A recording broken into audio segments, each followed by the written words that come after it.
some younger people have said to me is, wow, I feel bored. And I'm like, well, could that be peace?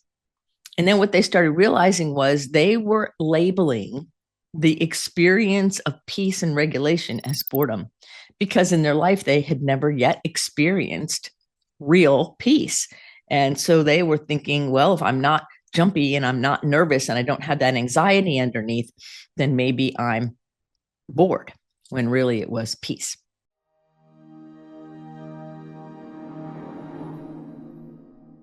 Hi, friends. It's Dianne at Someone Gets Me. Today, we're talking about dysregulation and regulation.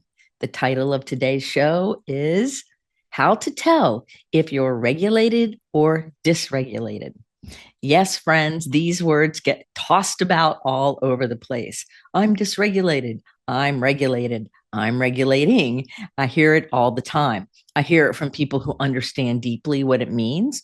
And I think I also hear it from people who have picked it up through social media or other content, and they're not really sure what it means. Now, there's consequences to both of these things, and they start and they progress and they impact us as gifted people in different ways. So let's first start with a little story so that you can kind of get the landscape here. I have a really good friend of mine who's also a therapist, a mental health therapist, and he is an amazing human being. And for a long time as an adult, he suffered with anxiety. And it was that kind of anxiety that had his chest going, and he didn't feel good a lot of the time. There was a lot of the time where he thought he was in trouble when he really wasn't, and all of these things. And we would talk about these things and we would process them. And at one point, I was even his supervisor. And we had that issue sometimes at work where he was nervous about things that out here, there was nothing to be nervous about. But in his world, there was a lot. So we started talking about his nervous system. Now, this was like 20 years ago, almost 25 years ago now. And so these words were not as common then, but we were talking about how he experiences a certain level of vibration is what we came down to how we would describe it, where he's always a little bit on edge, just a little bit. There's like a little edginess underneath. Now, on the outside, if you were to meet this really cool person, you would see him as calm and with it and focused and loving and kind, which all of those things he was. But his inner experience had this like rub in it, and it wasn't pleasant for him. So we did a lot of work around that as friends, as colleagues, and kind of looking at different things. And at one point, one of the things that we discovered was that because he was raised in an environment that had a lot of anxiety and some chaos in it, that he developed this kind of underlying anxiety, otherwise known as dysregulation. And when he was able to breathe through and heal and release that anxiety he inherited, if you will, and took on as a young boy, he was able to regulate his nervous system. And now that rub and that anxiety is not there.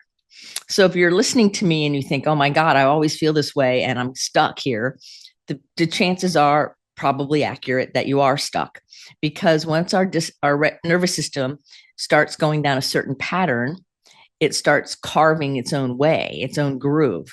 And so it takes effort and work and time to jump it outside of that and create a new pattern that is one of regulation. Now, the good news is our body, our physiology, our neurology, all of us are always trying to regulate, always trying to harmonize.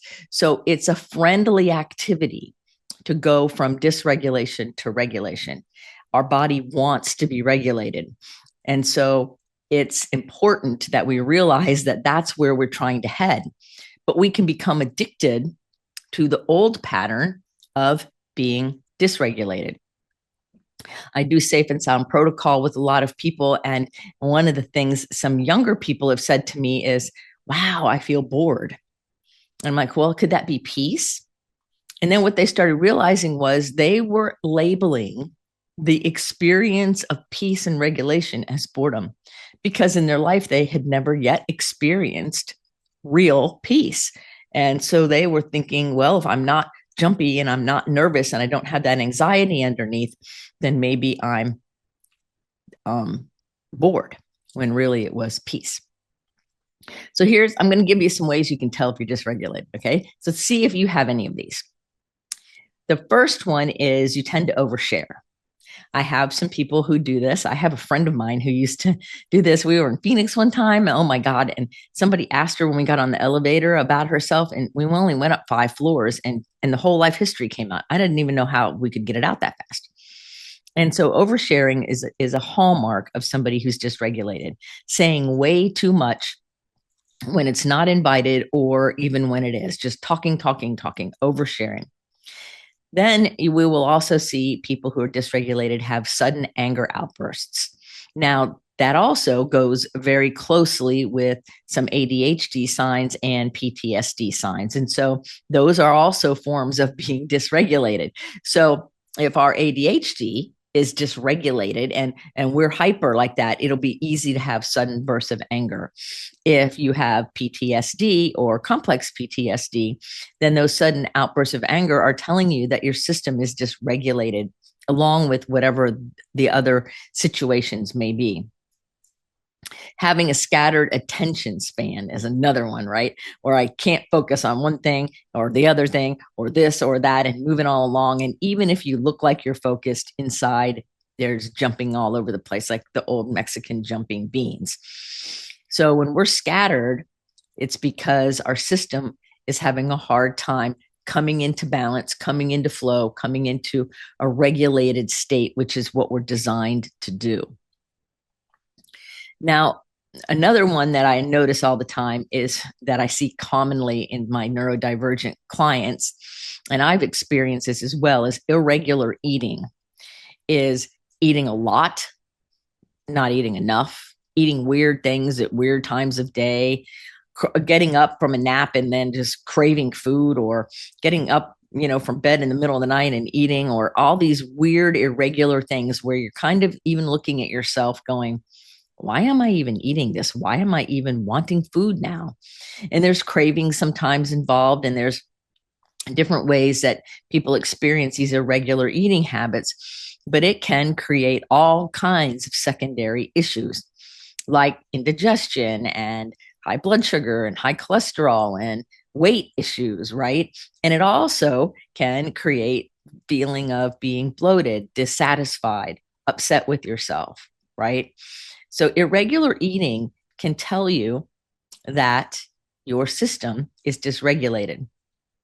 Of course, anxiety, like I told you about my friend who's also my colleague, he had a lot of anxiety for a long time. Thankfully, he doesn't have it anymore because he was willing to do the work to heal that undercurrent of anxiety. And now he can rest and he can have peace in his life and he can have flow in his life. It took work though. And a lot of people that we run into in the world, they don't want to do the work. Sometimes I don't want to do the work. If somebody would have told me, oh yes, when you're on a personal development journey, it's not all unicorns and rainbows, it's actually hard work, I don't know if I would have started down this path. Probably eventually I would have.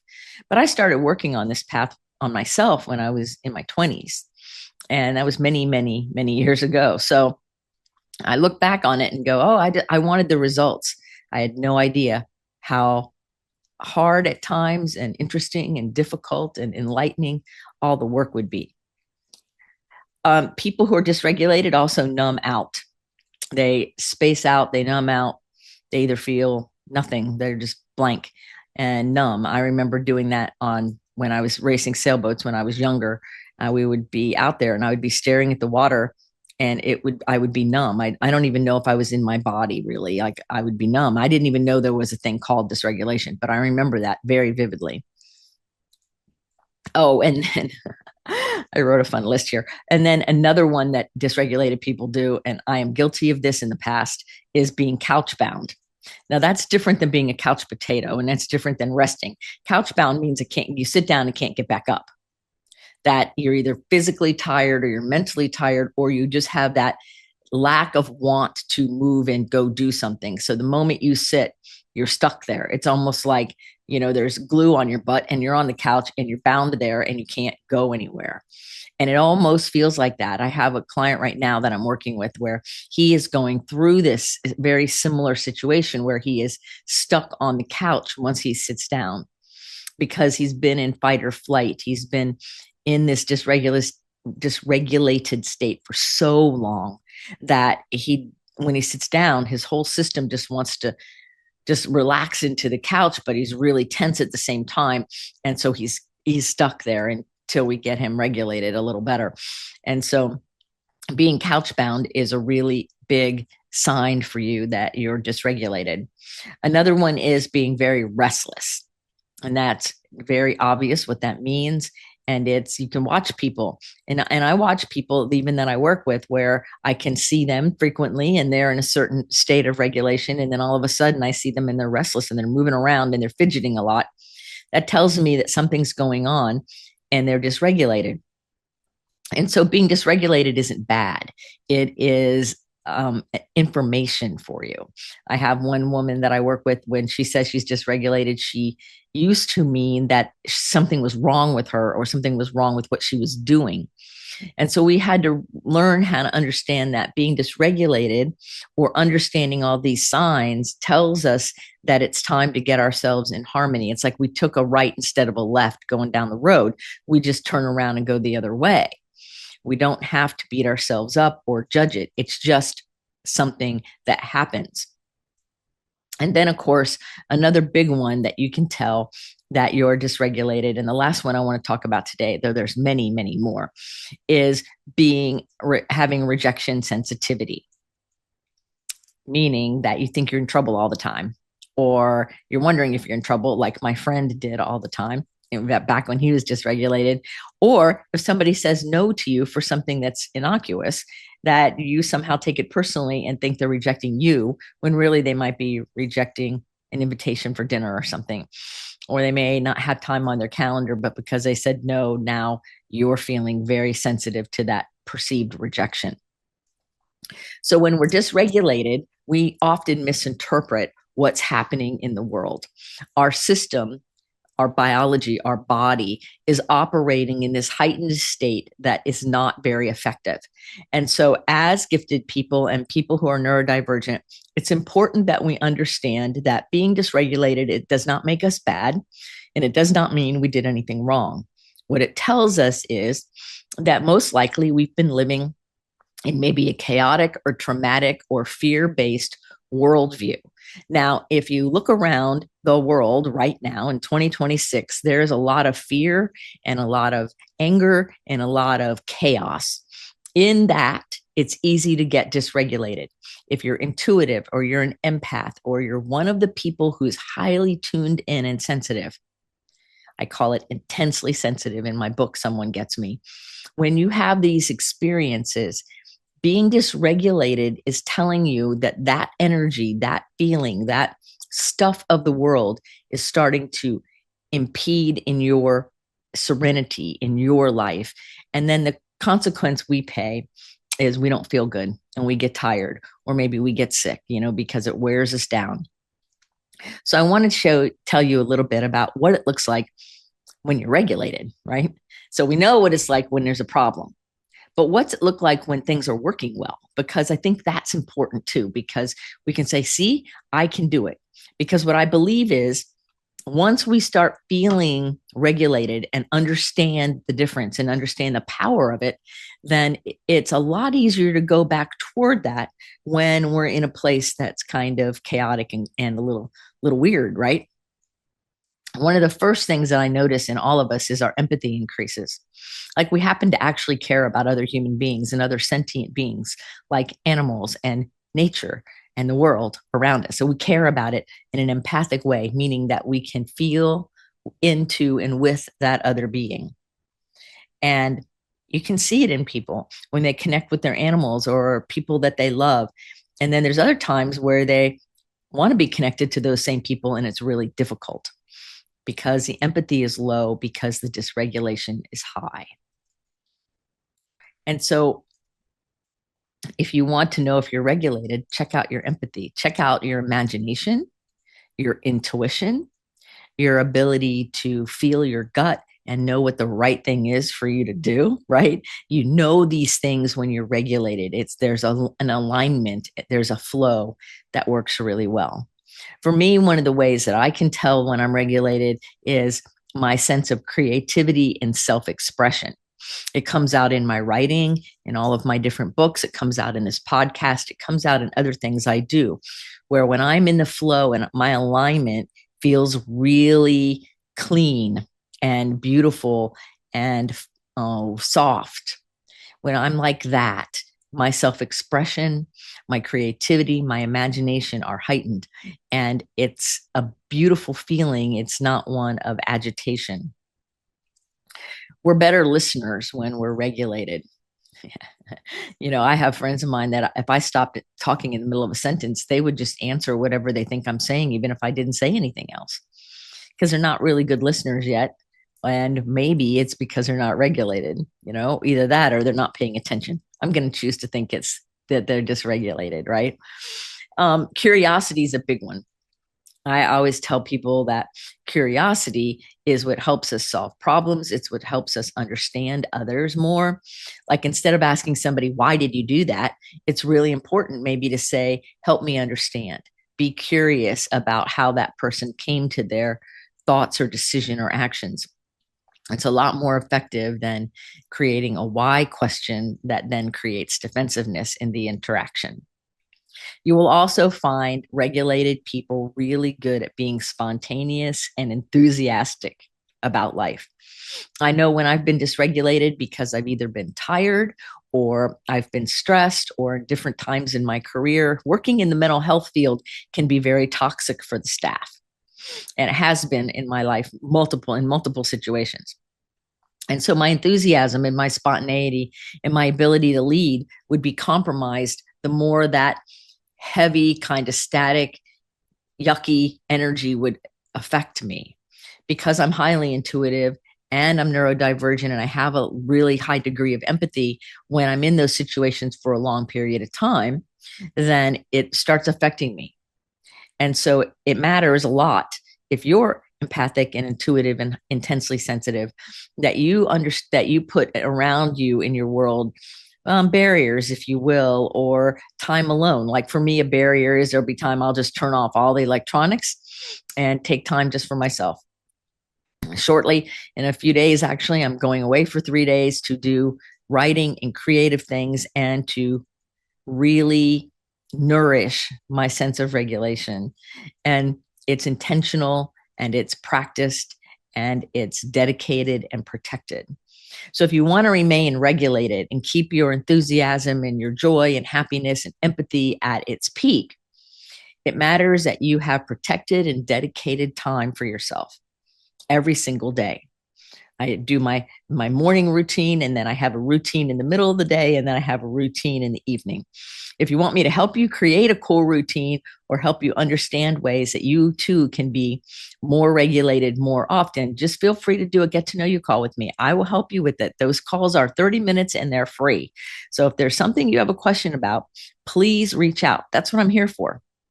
The whole purpose of the Someone Gets Me podcast is to inspire you to live your best life, to let that inner fire in you show up in magical, amazing ways. And so if you really want to talk about something and you don't reach out, that's on you, because I will always say yes. As long as it's possible for me to do whatever it is I'm asked to do, I will say yes. If it's not possible, then that kind of takes care of itself, right? So it matters to know if you're regulated or dysregulated. And it also is important, I believe, that we understand the impact of these things. The impact of being regulated is success and happiness and fulfillment. We can feel love more deeply. We're able to receive and also freely give in a much more meaningful way.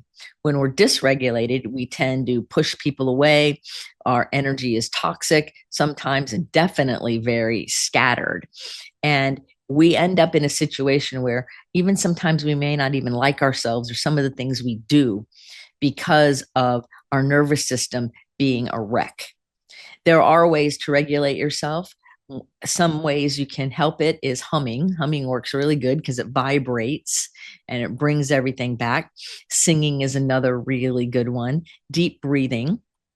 Now, a neat thing about deep breathing, if you start doing the big square breathing and things you hear about, and your anxiety elevates, that's a sign that you're dysregulated and need some additional work to help you get to the point where breathing will actually regulate you.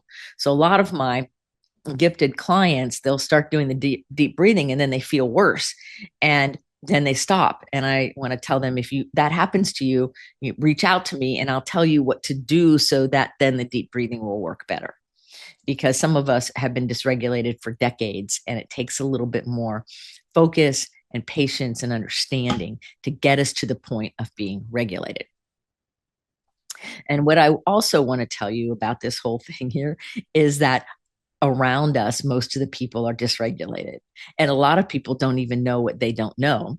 And just by you listening to this podcast and having awareness of your own state, you are now more informed than many other people out there in the world.